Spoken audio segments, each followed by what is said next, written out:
El Boeing 777X debería haber sido la coronación de una idea muy simple: construir el avión de dos motores más grande, moderno y ambicioso de la historia.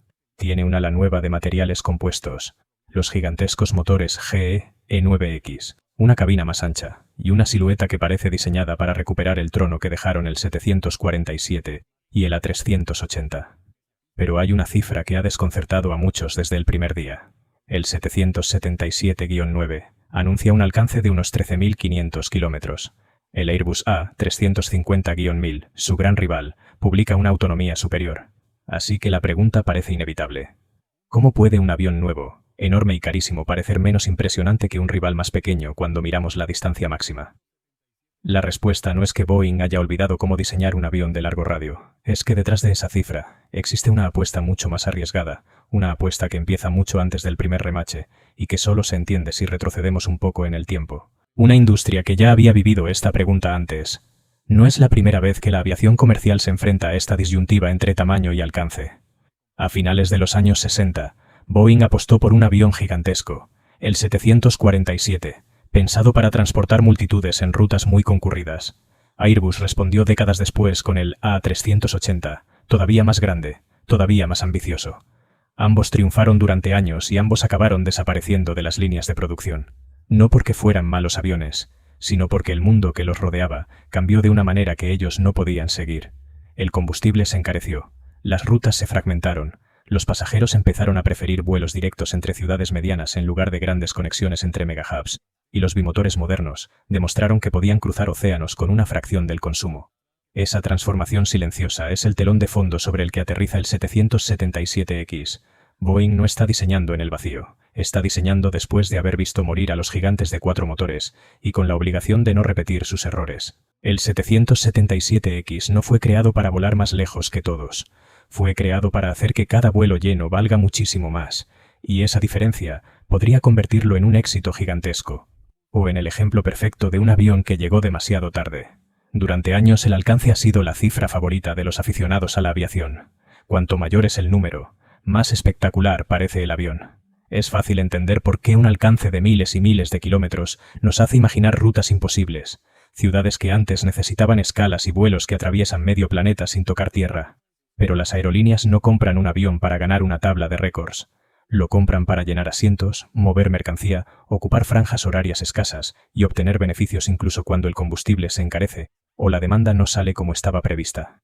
Ahí es donde comparar el 777-9 con el A350-1000 solo por la autonomía puede llevar a una conclusión equivocada. 1. Está planteado como una herramienta de enorme capacidad en rutas de alta demanda. El otro destaca por su flexibilidad, por sus misiones muy largas y por una eficiencia ya probada en operaciones reales.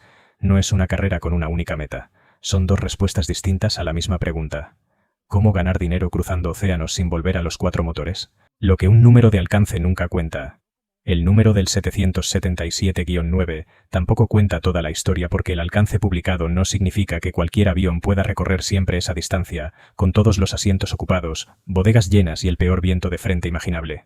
El resultado cambia con la ruta, el clima, la carga, la configuración interior, las reservas de combustible y hasta con la altitud a la que el avión puede volar. Una aerolínea que instala más asientos puede vender más billetes, pero también modifica el peso y la experiencia a bordo. Otra que apuesta por suites de primera clase transportará menos viajeros, pero buscará más ingreso por pasajero. Por eso, cuando alguien dice que un avión vuela más lejos, hay que hacer una pausa. ¿Con cuántos pasajeros?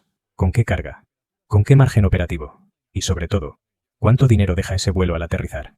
Esa es la parte menos glamurosa de la aviación, pero es la que decide qué modelo sobrevive décadas y cuál acaba desapareciendo antes de cumplir su promesa. Conviene detenerse un momento en cómo se calcula ese número que tanto fascina al público. El alcance máximo anunciado por un fabricante suele calcularse con una configuración específica de pasajeros, con reservas de combustible ajustadas a la normativa mínima, y muchas veces, sin la carga adicional que una aerolínea real querría transportar en la bodega. Es un número de laboratorio, útil para comparar diseños entre sí, pero que rara vez coincide con lo que ocurre en un vuelo comercial cualquiera de un martes por la tarde. Cuando una aerolínea planifica una ruta real, ese número inicial se reduce, a veces de forma notable, en función de la carga de pago que quiere llevar y de las condiciones meteorológicas previstas para esa temporada del año. Por eso, dos aviones con cifras de folleto parecidas pueden comportarse de manera muy distinta en la práctica, y por eso comparar solo esa cifra sin más contexto es, en el mejor de los casos, una simplificación. 2 misiones distintas dentro de la misma familia Boeing, entendió que su nuevo gigante no necesitaba ser el campeón absoluto de las rutas extremas.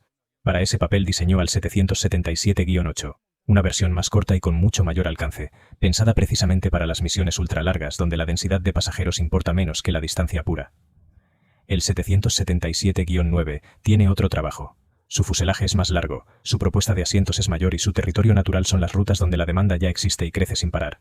Grandes conexiones entre Europa y Asia, cruces del Pacífico con mucha carga, vuelos desde Norteamérica hacia Oriente Medio y, especialmente, los bancos de conexiones de aerolíneas como Emirates, Qatar Airways o Etihad. En esos aeropuertos no siempre es posible añadir más vuelos. Las pistas, las puertas, el espacio aéreo y los horarios tienen límites. Cuando no puedes despegar 10 veces más, la solución puede ser despegar con más personas en cada avión. Y ahí, el 777X empieza a tener sentido. No busca conquistar una ruta vacía de 20 horas. Busca dominar los corredores donde cada salida va llena y cada metro de bodega puede convertirse en ingresos adicionales. Pero esa misión tenía un precio. El peso, el enemigo silencioso de todo diseño aeronáutico.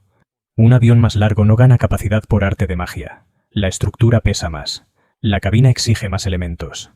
El ala es gigantesca. Los sistemas, el tren de aterrizaje, el equipamiento interior y los refuerzos necesarios también consumen parte de un presupuesto que en aviación es casi sagrado. El peso máximo de despegue. Un avión despega con una cantidad limitada de kilos. Dentro de ese límite, tienen que convivir el propio avión, los pasajeros, las maletas, la carga, el agua, la comida, la tripulación y una enorme cantidad de combustible. Cada kilo asignado a una parte deja menos margen para otra. Este equilibrio no es un detalle menor. Es literalmente el corazón de cualquier programa de avión comercial.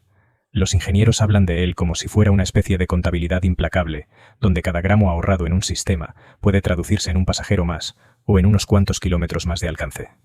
Por eso, el ala del 777X está hecha con materiales compuestos en lugar de aluminio tradicional, algo que Boeing nunca había hecho antes en un fuselaje metálico como el del 777. Es una decisión que mezcla lo mejor de dos mundos. La robustez y el coste de producción más conocido de un fuselaje de aluminio, con la ligereza y eficiencia aerodinámica de un ala moderna en fibra de carbono.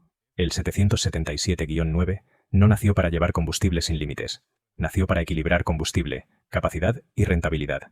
Eso explica por qué su autonomía no salta de manera espectacular respecto al 777-300ER, aunque casi todo en él parezca más grande y más avanzado. Boeing no estaba vendiendo una simple evolución de distancia, estaba vendiendo la posibilidad de mover más valor en una sola operación. El corazón técnico de la apuesta, el motor GE E9X. Aquí es donde aparece el corazón técnico de la apuesta. El GE E9X no es solo un motor enorme que llama la atención por su tamaño, aunque hay que decirlo, su carcasa de admisión es tan ancha que casi podría alojar el fuselaje de un avión regional pequeño. Es, hasta la fecha, el motor a reacción más grande jamás certificado para la aviación comercial, pero el tamaño no es el argumento de venta. Está diseñado para reducir de forma notable el consumo específico de combustible frente al motor GE E90, que impulsó al 777-300ER durante más de 2 décadas. Para lograrlo, General Electric incorporó álabes de material compuesto en la turbina de baja presión, algo inédito a esa escala, además de un núcleo de alta presión con una relación de compresión mucho mayor que sus predecesores. Cada uno de esos avances suena pequeño por separado, pero sumados representan el salto tecnológico más importante que ha dado esta familia de motores desde su creación. A eso se une un ala de material compuesto, más larga y más eficiente, con puntas plegables que se extienden en vuelo y se repliegan en tierra para no obligar a los aeropuertos a reconstruir sus calles de rodaje. Es una idea brillante, porque evita que un ala optimizada para el aire se convierta en un problema en el suelo. Sin esas puntas plegables, la envergadura del 777X superaría los límites que marcan las categorías de aeropuerto actuales y eso habría significado obras costosísimas en decenas de aeropuertos por todo el mundo solo para poder recibir al avión. Boeing prefirió resolver el problema con ingeniería antes que trasladárselo a sus clientes. Boeing también ha incorporado mejoras en aerodinámica, controles y arquitectura de sistemas heredadas de programas más recientes, incluyendo parte de la experiencia acumulada con el 787 Dreamliner en materia de sistemas eléctricos y gestión de energía a bordo. Sobre el papel, el resultado debería ser un avión que gasta mucho menos por asiento que los gigantes a los que pretende sustituir. Pero aquí conviene decir algo importante. Las promesas de consumo de un fabricante son exactamente eso. Promesas, hasta que los aviones entran en servicio y acumulan miles de vuelos con aerolíneas reales, rutas reales y horarios reales. El 777X aún tendrá que demostrar que los números de sus folletos resisten la presión del mundo real, de los cambios de clima, de las cargas de mantenimiento imprevistas y de la vida diaria de una flota comercial.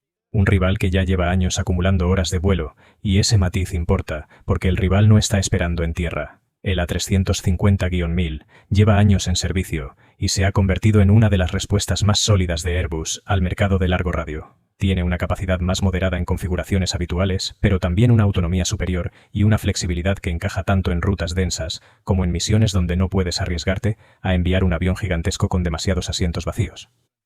Airbus no tuvo que convencer al mercado de una idea futura. Ha podido demostrar sus resultados con aviones operando cada día, acumulando datos reales de mantenimiento, consumo y fiabilidad que ahora sirven como argumento de venta frente a cualquier competidor todavía en fase de certificación.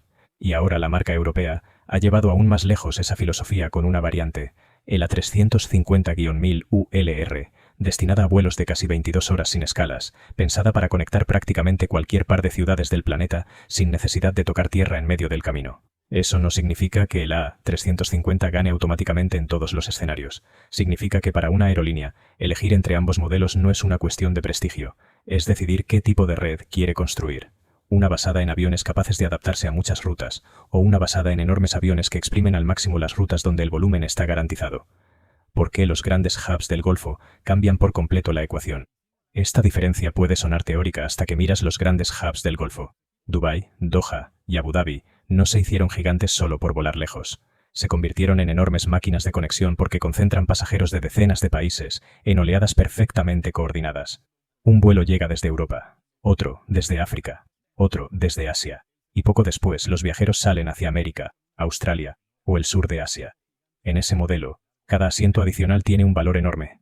No se trata solo de vender un viaje entre dos ciudades, sino de alimentar toda una red. Por eso Emirates amplió su compromiso con 65 unidades más a finales de 2025. La compañía no necesita un avión que haga una única ruta legendaria para presumir en un mapa. Necesita un avión capaz de reemplazar parte de la capacidad que hoy ofrecen sus 777-300ER, y con el tiempo, complementar el hueco que dejan los A380 cuando van abandonando la flota. Música. Qatar Airways ha seguido una lógica parecida, apostando fuerte tanto por el 777X como, en su momento, por el A350, en un intento de mantener flexibilidad mientras el mercado de largo radio termina de definirse. Otras aerolíneas asiáticas, como Singapore Airlines o Cathay Pacific, observan de cerca este pulso entre fabricantes porque sus propias redes dependen en gran medida de conexiones internacionales muy similares a las del Golfo, aunque a menor escala. La decisión que tomen unas cuantas aerolíneas grandes en los próximos años podría terminar marcando qué filosofía de diseño domina el mercado de largo radio durante la próxima década. El 777X promete precisamente eso. La escala de un avión muy grande con el coste operativo de un bimotor moderno. En teoría, es un sueño para una red de conexiones gigantesca. Sin embargo, el proyecto tiene una sombra que no se puede ignorar. La larga sombra de los retrasos. El 777X se presentó como el gran siguiente paso de Boeing, y su entrada en servicio se ha ido desplazando una y otra vez desde la fecha original, prevista para el año 2020. Primero fueron problemas relacionados con el propio motor GE, E9X durante las pruebas de certificación. Después llegaron complicaciones estructurales detectadas en los ensayos de fatiga del fuselaje. Más tarde, la crisis de la pandemia congeló buena parte de la demanda de aviones de largo radio en todo el mundo, y con ella, la urgencia de terminar el programa a toda prisa.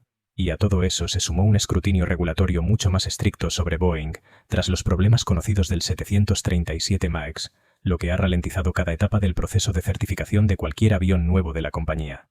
Cuando un programa se retrasa, no solo se mueve una fecha en un calendario, cambian los planes de flota, los contratos de tripulaciones, las cabinas que hay que diseñar, los horarios futuros y las decisiones de renovación de aviones viejos. Las aerolíneas que esperaban retirar modelos anteriores tienen que seguir invirtiendo en ellos. Algunas se ven obligadas a prolongar alquileres, otras modernizan interiores de aviones que en circunstancias normales ya estarían cerca de salir. Y mientras tanto, el mercado sigue cambiando. Las aerolíneas han aprendido que los aviones más pequeños y flexibles pueden protegerlas mejor cuando llega una crisis, o cuando una ruta deja de llenar sus cabinas. Esa es la gran amenaza para el 777-9. No que sea un mal avión, sino que el mundo para el que fue concebido haya tenido mucho tiempo para transformarse mientras esperaba la certificación. Boeing insiste en que el avión sigue avanzando y que la primera entrega se espera para 2027. En 2026, un 777-9 destinado a Lufthansa voló por primera vez con interior de cliente, un paso visible que demuestra que el programa no está congelado. Ese vuelo con cabina terminada, con asientos, iluminación y paneles definitivos, es mucho más que un simple ensayo técnico. Es la señal que buscaban tanto los reguladores como los propios clientes, de que el avión ya no es solo una promesa en un PowerPoint, sino una máquina real acercándose a la fase final de certificación. Pero la cuestión ya no es solamente si el avión puede volar. Claro que puede. La cuestión es si llega con una propuesta tan irresistible que compense los años de retraso. ¿Cómo juzgan realmente las aerolíneas a un avión nuevo? Las aerolíneas no juzgan un avión por una fotografía de su primer vuelo. Lo juzgan por su fiabilidad diaria, por el coste de mantenimiento, por la disponibilidad de repuestos, por la facilidad de entrenar pilotos y por la capacidad de seguir llenándolo cuando la economía se enfría. Un punto que suele pasar desapercibido para el público general es la comunalidad de tipo entre el 777 clásico y el 777X. Boeing ha diseñado la cabina y los sistemas de vuelo de manera que los pilotos que ya vuelan el 777-300ER puedan hacer una transición mucho más rápida y barata al nuevo modelo, en lugar de necesitar un entrenamiento completamente nuevo desde cero. Para una aerolínea con decenas de 777 en su flota, ese detalle representa un ahorro enorme en formación, en planificación de tripulaciones y en la flexibilidad para intercambiar pilotos entre distintos aviones de la misma familia. Es un argumento que rara vez aparece en los titulares, pero que pesa muchísimo en la sala de juntas donde se firman los pedidos. El 777X tendrá que demostrar todo eso bajo el escrutinio más intenso que ha tenido un gran programa de Boeing en décadas. Cada fallo, cada nuevo retraso y cada cambio en la previsión será observado por clientes, reguladores e inversores. El avión llega con una herencia enorme, pero también con una presión enorme. La ironía del alcance y el valor real de un vuelo. Y aquí aparece una ironía fascinante. El 777-9 puede parecer menos impresionante que la 350-1000 si lo reduces a una cifra de alcance, pero podría ser más valioso para una aerolínea en la ruta correcta. Imagina un corredor entre dos grandes hubs donde la demanda supera cada día la capacidad disponible. Un A350 puede ser extremadamente eficiente y quizás ofrecer un mayor margen de alcance, pero un 777X con más pasajeros y más espacio de carga puede generar más ingresos por salida. En cambio, imagina una ruta de demanda irregular, con estacionalidad, competencia fuerte o mucha incertidumbre. Ahí el avión más flexible puede convertirse en la opción más segura, porque llenar menos asientos es más fácil cuando el mercado se enfría. No existe un ganador universal. El éxito dependerá de una palabra que casi nunca aparece en los anuncios. Ajuste.